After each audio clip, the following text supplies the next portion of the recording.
பக்தி யுகம் நேயர்களுக்கு என் முதற்கண் வணக்கம். இன்னைக்கு சீஃப் கெஸ்ட்டாக யார் வந்திருக்காங்க பார்த்தீங்கன்னா, சயின்டிஃபிக் வேதிக் அஸ்ட்ராலஜர் ஆஸ்ட்ரோ அருஞ்சி அவர்கள் வந்திருக்காங்க. ஃபர்ஸ்ட் ஆஃப் ஆல் அவர்களுக்கு பண்ணிடலாம்.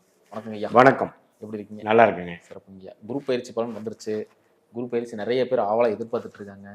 ஸோ மேச ராசிக்கு இந்த குரு பலன் எப்படி இருக்கு அப்படின்னு சொல்லுங்க ஐயா. கண்டிப்பா. இப்போ பாருங்க, 12 பாவங்கள் 12 ராசிகள் இருக்காங்க. ஸோ ஒரு கிரகமும் ஒரு ராசி போகும்பொழுது ஒரு தாக்கத்தை ஒரு ராசி கொடுக்குது. எப்பவுமே நம்ம கோச்சார ரீதியான குரு பயிற்சி, சனி பயிற்சி, ராகு கேது பயிற்சியை நம்ம எப்பவுமே ராசிக்கு வச்சு தான் பார்க்கணும். லக்னத்தை வச்சு பார்க்கக்கூடாது. நிறைய பேர் அதை தவறு பண்ணுறாங்க. ஏன்னா ராசி தான் அந்த கோச்சார பலன்கள் தாக்கத்தை கொடுக்கும். தசாபுக்திகள் லக்னத்தை வச்சு பார்க்கணும். ஸோ அந்த அடிப்படையில் இப்போ வரக்கூடிய குரு பயிற்சி ஒரு விசேஷமான பயிற்சி. ஏன்னா 12 வருஷத்துக்கு ஒருத்தர் தான் குரு உச்சமாறார். இப்போது 2020 கொரோனா டைம் வரும்பொழுது குரு நீச்சமானார். என்னன்னு தெரியும். நமக்கு எப்படி ஷேர் மார்க்கெட் கம்மியாச்சு, நம்மளுடைய ரியல் எஸ்டேட்டு, எல்லா நிதி விஷயங்கள் எல்லாமே, பொருளாதாரமே மிகப்பெரிய சரிவை சந்தித்த ஒரு காலம்தான் குரு நீச்சமாகக்கூடிய டைம். இப்போ குரு உச்சமாகுது. எப்போ ஆகுது? ஜூன் 2026 2027 ஜூன் மாதம் வரைக்கும் அந்த அதிவக்கிரமெல்லாம் நம்ம கணக்கில் எடுத்துக்கலைன்னா கிட்டத்தட்ட 13 மாதங்கள் கடகத்தில் குரு உச்சமாவது மிகப்பெரிய ஒரு அமைப்பு. சார் என்ன நடக்கும் ஜென்ரலாக? நம்ம மேஷராசியோட பலன் போகிறதுக்கு முன்னாடி ஒரு சிம்பிளாக குரு என்ன பண்ணுவார்னா, நல்ல ஒரு ஒளிமயமான ஒரு வாழ்க்கை கொடுப்பார்.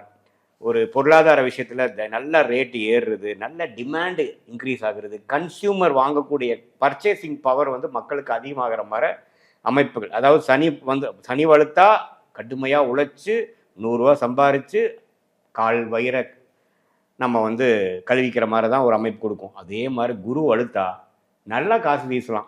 ஏன்னா சம்பாதிக்கிறோம், செலவு பண்ணுறோம் அப்படிங்கிற மாதிரி ஒரு நம்ம ஆப்டிமிஸ்டிக்கான ஒரு பண விஷயத்தில் தாராளமாக எல்லாரும் புழங்கக்கூடிய ஒரு அமைப்பை கொடுக்கக்கூடிய அமைப்பு தான் குரு உச்சமாகுது. ஸோ 2026 அப்புறம் சில்வர், கோல்டு, ஷேர் மார்க்கெட் எல்லாமே ஓரளவுக்கு நல்லா போய் இப்போ இருக்கக்கூடிய ஒரு மிகவும் ஒரு கடினமான ஒரு சூழ்நிலை, ஒரு எந்த விஷயத்துக்கும் ஒரு உத்தரவாதம் இல்லாமல் போயிட்டு இருக்கு பார்த்தீங்களா, அதெல்லாம் மாறப்போகிறது ஜூன் 2ஆம் தேதிக்கு மேலே. சிறப்புங்க. இப்போ மேச ராசிக்கு எப்படிங்க? இப்போ எப்படிங்கன்னா, மேஷத்துக்கு 4ஆம் இடத்துக்கு வரும்பொழுது கண்டிப்பாக முதல் விஷயம் மேஷராசிக்காரர்களுக்கு என்ன நல்லா ஃபீல் பண்ணுவாங்க அப்படின்னா, தொழில் வேலை அதிகமான ஒரு முன்னேற்றம். இப்போ வேலையில் இருக்கிறவங்களுக்கு டக்குன்னு ஒரு நல்ல வேலை, நம்ம என்ன ஒரு ட்ரீம் ஜாப்னு நினச்சிட்டு இருப்போமோ அது மாதிரி ஒரு ஜாபே நம்மளை தேடி வரும். ஸோ நல்ல ஒரு மாற்றத்தை கொடுக்கும் ஜூன் மாதத்துக்கு அப்புறம். தொழில் நிறையா பேர் வேலையில் இருக்கிறவங்க ஓன் தொழிலுக்கு போவாங்க. ஏன்னா 10ஆம் இடத்தை குரு பார்க்கும் பொழுது எப்பவுமே தொழில் பண்ணலாம், போதும் எம்ப்ளாய்மெண்ட்டு, இதுக்கு மேலே நம்ம வேலை செய்வானாங்கிற உணர்வை கொடுக்கும். சில பேர்த்துக்கு சைடில் ஒன்று ஆரம்பிக்கலாம் அப்படிங்கிறதையும் கொடுக்கும். இல்லை ஆல்ரெடி தொழிலில் தான் சார் அவர் இருக்கார் அப்படின்னா இன்னமே அபிவிருத்தி பண்ணுறது, இன்னமே சீரியஸாக எடுத்து பண்ணுறது, இன்னமே பார்த்தீங்கன்னா 1க்கு 2 தொழில் சேர்ந்து பண்ணுறது, இன்னும் இன்வெஸ்ட்மெண்ட் போட்டு பெரிய லெவலில் பண்ணுறது, அது மாதிரி நல்ல ஒரு business expansion, professional improvement, development, promotion, இது எல்லாமே மேஷராசிக்காரர்கள் உத்தியோகத்தில் இருக்கிறவங்களா இருந்தாலும் சரி, முதலீட்டாளர்களாக இருந்தாலும் சரி, வியாபாரத்தில் இருக்கிறவங்களும் கண்டிப்பாக இந்த குரு பயிற்சி ஆனதுலேருந்து அதை ஃபீல் பண்ணுவாங்க. ஐயா, அதே மாதிரி பார்த்தீங்கன்னா ஆரோக்கியம் எப்படிங்க இருக்கு? ஆரோக்கிய விஷயம் பாருங்க, 12ஆம் இடத்துல சனி இருந்து விரய சனியாக மேஷராசிக்கு போயிட்டு இருந்ததை உச்சகுரு 4ஆம் இடத்துல நான் சொன்ன மாதிரி நல்ல பலன்களை கொடுத்து 9ஆம் பார்வையாக சனியையும் பார்த்து திருட் பலத்தை கொடுக்குறார். திருட் பலன் ஒளியை, குருவோட ஒளியை கொடுக்குறார். சிலர் சுபத்துவம் கூட சொல்லுவாங்க. ஸோ எப்போ சனி திருட்பலம் பெறுகிறாரோ, குருவின் பார்வை பெறுகிறாரோ, 12ஆம் இடத்துல பல விரயங்களையும், ஹெல்த் இஷ்யூஸு, ஹாஸ்பிட்டல் செலவு, தேவையற்ற விரயங்கள், அசுப விரயங்கள், இது எல்லாத்தையுமே குறைப்பார், தடுப்பார். ஏன்னா இதுவரை சனி எந்தவித சுப பார்வை இல்லாமல் கோர ஒரு குணத்தை 12ஆம் வீட்டில் கொடுத்து மேஷராசிக்காரருக்கு விரய சனியாக போட்டு தாக்கிட்டு இருந்த ஒரு சமயத்தில் ஜூனுக்கு அப்புறம் சார் கொஞ்சம் கண்ட்ரோலுக்கு வந்ததுங்க. ஜூன்லேருந்து தான் கொஞ்சம் செலவு கண்ட்ரோலுக்கு வருது அப்படிங்கிற மாதிரி அமைப்பு கொடுத்து, ஹெல்த் விஷயத்துலேயும் சீனியர் சிட்டிசனாக இருந்தாலும் சரி, நடுத்தர வயதினராக இருந்தாலும் சரி, அந்தந்த வயதுக்கு வரக்கூடிய ஹெல்த் பிரச்சனைகள்லாம் ஓரளவு கண்ட்ரோலுக்கு வரக்கூடிய அமைப்பு கண்டிப்பாக இருக்குது.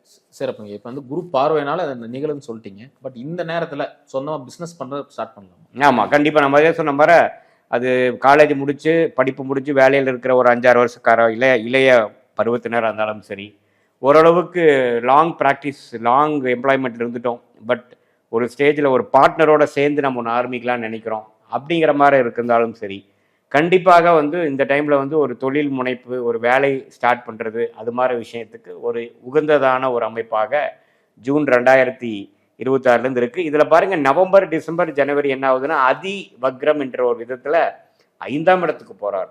கடகத்தில் இருக்கிற குரு வேகமாக போய் சிம்மத்துக்கு போகிற மாதிரி ஒரு உணர்வை கொடுக்குறார். அந்த நவம்பர், டிசம்பர், ஜனவரி 26 வரைக்கும் இருக்கக்கூடிய அந்த 90 நாட்கள் 2026 இறுதி, 27 ஸ்டார்டிங், இந்த 90 நாட்களும் பார்த்தீங்கன்னா 5ஆம் இடத்துல போய் ஒரு அருமையான பாவமாக 5ஆம் இடத்துக்கு போகும்பொழுது இன்னமே உற்சாகமும், இன்னமே நல்ல விஷயங்கள் டக்கு டக்குன்னு நமக்கு அமைச்சு கொடுத்தது, நடந்தது அப்படிங்கிற நல்ல பலன்கள் தான் இன்னமே வந்து மேஷராசிக்காரர்களுக்கு தொழில் ஆரம்பித்தவங்களா இருந்தாலும் சரி, ஒரு வேலையை விட்டு இன்னொரு வேலைக்கு போகிறவங்களா இருந்தாலும் சரி, நல்ல பலன்கள் உண்டு. இந்த கடன் சார்ந்த விஷயம் எப்படிங்க இருக்கு? கடன் பார்த்தீங்கன்னா கண்டிப்பாக ஓரளவு கடன் வச்சுக்கக்கூடிய அமைப்புகள் இருக்குது. ஏன்னா அந்த அபிவிருத்தி பண்ணும் பொழுது சில பேர் பார்த்தீங்கன்னா பிஸ்னஸ் எக்ஸ்பேன்ஷன், வேலை மாற்றத்தில் இருக்கிறப்போ கடனை வந்து குறைக்கிறது காட்டிலும் நம்மளுடைய ப்ரோக்ரஸை இன்க்ரீஸ் பண்ணி 2027க்கு அப்புறம் வரக்கூடியதில் தான் வந்து அதை குறைச்சிக்கலாம். ஏன்னா அப்போ தான் நீ இப்போ போட்ட முதலீடுக்கும் இப்போ போட்ட உழைப்புக்கும் அப்போ தான் வந்து உங்களுக்கு ரிட்டர்ன்ஸ் வரும்.